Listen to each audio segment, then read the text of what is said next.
So we thought it would be high time for another video update now that we've completed the first leg of cycling in Spain, leaving Santander. We had 2.5 days of cycling before arriving here at Gijón. We planned to do it in 2 days. It was just under 200 kilometers in total. We were planning to do 100 kilometers a day, but we were quite caught off guard by how incliney steep some of the hills were, so it took a bit longer than we expected. We ended up doing it in 2.5 days, but that's now 400 kilometers done in total, including the UK leg, and we've got 1,200 kilometers or so left. So we're about a quarter of the way really now, and we're only a little bit behind our planned schedule, so it's going quite well. From Santander to here we had 2 overnight stops.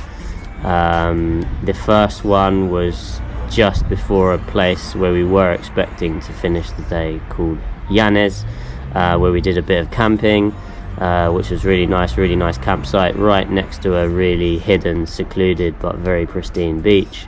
So that was great. And then we were off very early the next day to make up for our slightly falling behind. So our next stop was then a place called Villa Viciosa.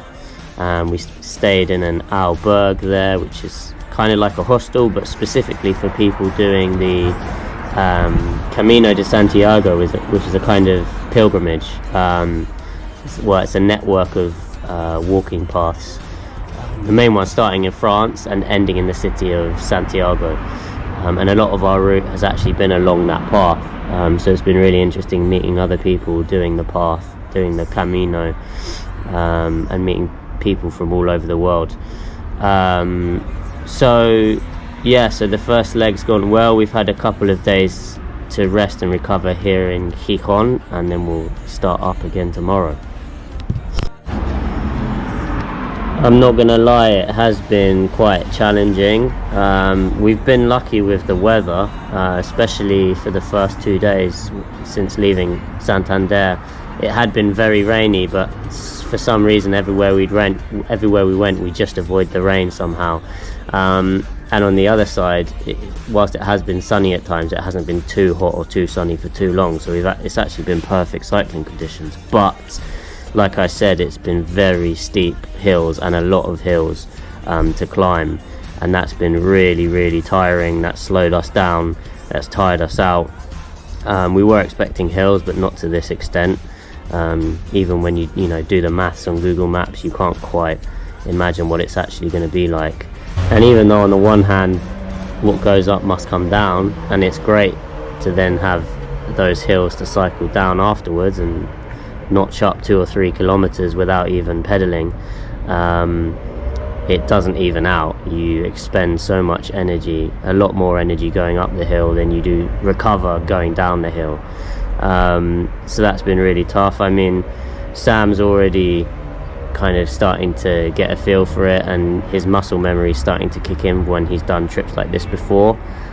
So I'm hoping that I just need a few more days of this, which there will be a lot of. So hopefully we'll start to get the hang of it and speed up a bit more, and it won't be as tiring or achy the next day afterwards. And we thought now would be a good time for a reminder of why we're doing this. Obviously we've been talking a lot about the cycling aspect of it, which is a big part of it.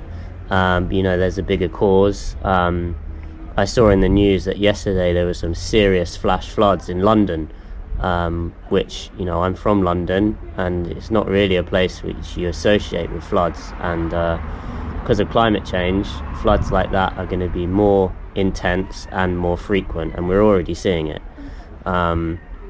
And this is happening directly because of carbon emissions.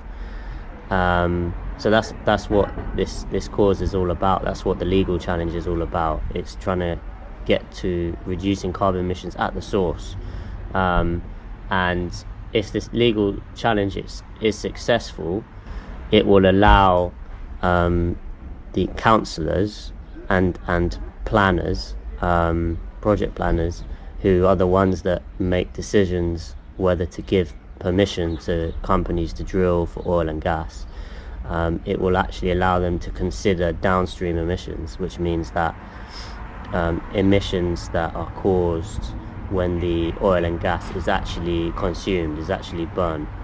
At the moment, they're not allowed to consider that, and that's obviously a huge, really important, big deal. And yeah, this is going to lead to a lot more floods and various other consequences.